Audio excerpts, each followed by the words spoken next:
we owo bofo na na ya sare na dama de bia simo de bebe bia firi wonom no de bia dan kwaye anwanwasem a na timi adane abrabosem de nsaka ane sem kwanhia bi atimi asi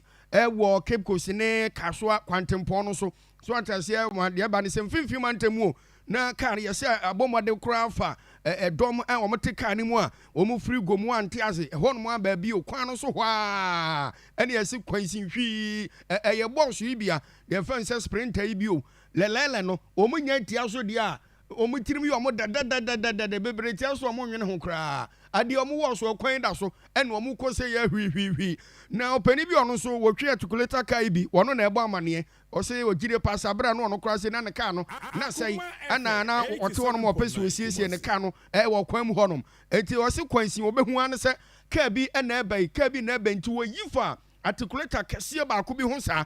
sprinter no wo yifa articulator no ho sai na wo besi nanimu ano ana yi sprinter bus no akire koba no mienu ni nyina paye paibom weni bom ne ma po ana asede no so bom na eye se ya po enti eba no sana ka ne toto akwa na wotwi eye ayi no driver no ne etoto no eto no kwani fa na to na ba benkum enti esa to ne ba ni fa biam no ano ana akwa yi wolusu control ene ebusafo ka no bo ni pamro ye kowo gbanyai behwe de ka na ye anim hwehwe nyina na apapa ma kire tansi no mienu ni nyina ana atima papa yo e matasa kwakwa ya brabo sema nipa be se dwonu mienu mu a anana ene wo motimu ade ba no se ba kompo de amunum ho ano agi kuranya de wotimi kan bi ma o ma kan so no adomfo abomaden apagye o makopie mu e wo mankasi maban ayaresabia anafei apam cent aye local kalak aye hospital wo mugo so agi ayarehwe na ni monim ya opania no wo gina hono mu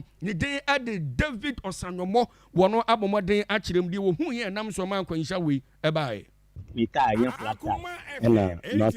egua se mi peka e di akọ makasim na makoye enti enum no na mi gira left side se every apound se e ko magasim de mi gira left side e articulator be ba ana empty ka be ba menya na me di tie no e di akoye enti enum no ena ma hu sprinter bi white one eba oyo overtaking ni wie na tie na pai itan paye no ena etunu say etunu right etunu left eti right biom no on ni left biom no eno de be san mi ka no ho e de akoto amnanom ena articulator no